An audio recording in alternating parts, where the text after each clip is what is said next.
Следуя путям наших героев, как Шамиль Басаев, мы проводим спецоперации, диверсионные операции на территории Российской Федерации.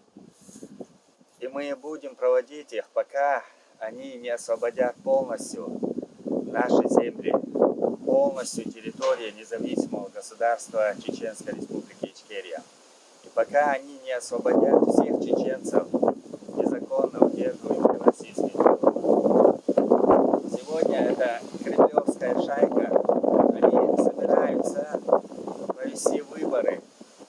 И 30 лет назад вот эта же шайка, она провела так называемые эти фейковые выборы и начала осуществлять свои мерзкие амбиции покорения чужих земель. Ассаламу алейкум ва-рахматуллахи ва-баракатуху. Всем братьям, всем кавказцам. Хотел бы добавить, сегодня мы зашли на территорию России, но скоро, иншаллах, с помощью Аллаха мы зайдем на Кавказ, иншаллах. И хотел бы попросить вас, как вы можете, кавказцы, идти на эти выборы? Даже кавказцы, мусульмане, да, это тоже праздник.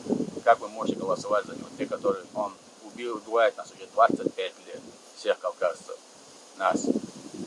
Как вы можете, какие-то чувства у вас имеются? Аллаху Акбар. Поздравляем всех мусульман с священным месяцем Рамадан.